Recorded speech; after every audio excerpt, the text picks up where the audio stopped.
TV-ga Somali Cable xaruntiisa magaalada Burco ayaa booqday wiil 6 sano jira isla markaasina ku xanuunsan tuulo u dhow magaalada Burco gaar ahaan tuulada Yurobe. Cabdikariin Cismaan waa wiil 6 sano jir ah waxaanu caafimaad qabay noloshiisa 8 bilood ee u horeysay balse intii ka dambeysay waxa uu daris la ahaa xanuunka loo yaqaano baarliiska. walaala Cabdikariin waxba ma cuno ma kaco waxba ma cabo waxaanu ka soo jeedaa qoys dan yar oo aan awoodin inay geeyaan dhakhtar.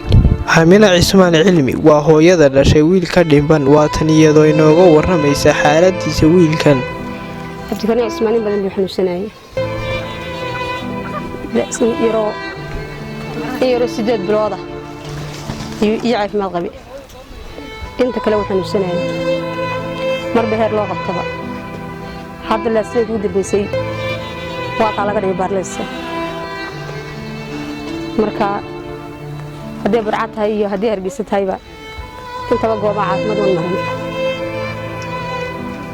gaboosan 2 jeer u geynay mar uu qaatay dawo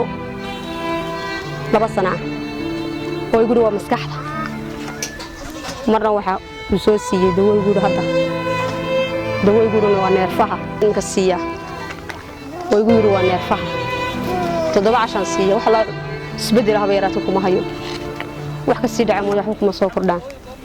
uu dhacay 8 casho kuma ku jira wax alaalisay ma cuno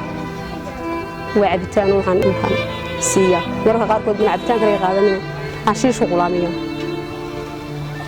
marka in ka saasalo loo hayaa. hooyo Aamina waxay ka codsanaysaa walaalahooda muslimiinta iyo dadka Soomaaliyeed inay soo caawiyaan si ay ula tacaalaan wiilkan caafimaadkiisa. Ilaahay baa bixiya caafimaadka iyo xanuunkaba. walaalayaal dadka masaakiinta waxa lagu eegayaa dadka waxaysta Ilaahay uma waayin caafimaad iyo maal intaba. haddaba walaalayaal si aynu u caawino wiilkan dhiban waxaad kala soo xidhiidhaa telefoonka shaashada kugu qoran 063 641 9247 kaasoo baa laga soo xiriiraya walaal muslimiinta Allah wixii ixtiraam karaya ka laga soo xiriiraan ayaan ka codsanayaa walaal muslimiinta waxaan ka codsanayaa meel kasta ilmaha aan caafimaadkiisa ka heli karo inay iga caawiyaan ama maxay tahay awoodooda muslimiinta meel kasta ay joogaan waxaan ka codsanayaa meel kasta ay joogaan muslimiinta oo dhan inay waxa weeye muslimiinta waxaan ka codsanaynaa marka looga codsanayo ilmaha yar waxa weeyaan in lagu soo waxa weeyaan dadaalo oo lagu soo caawiyo wixii waxa weeye loo karo waxa weeye si loogu dadaalo caafimaadkiisa. qof waliba waxa weeyaan isaga wuxuu baxsaday iska leh maalinta Ilaahay hortiisa taagan yahay waxa weeye walaalayaal oo ubadkeen oo kale waxa weeye waxa loo baahan yahay walaalayaal in waxa weeyaan ay isku soo caawino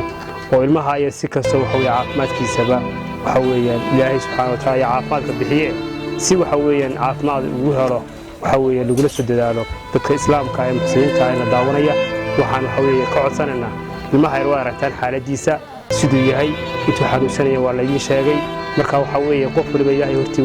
wuxuu geysto isaga iska leh yawma la yanfa'u maalun wala banuun mal ana anfa'aynin xoolo iyo ubatoona aan anfa'aynin. marka walaalayaal waxa weeyaan dadka islaamka waxa lagu yaqaanaa inay waxa weeyaan dad caawiya oo isu danqada yihiin. nabigu wuxuu tilmaamay calayhi salaatu wasalaam dadku inay jid qura yihiin waxa weeyaan ay isu danqanayaan hadii waxa weeye qofka ay meel ka mid jirkiisa xanuunto ay isu danqanayaan. Maxamed Yuusuf Cabdillaahi Maxamed Wardi Somali Cable TV Burco.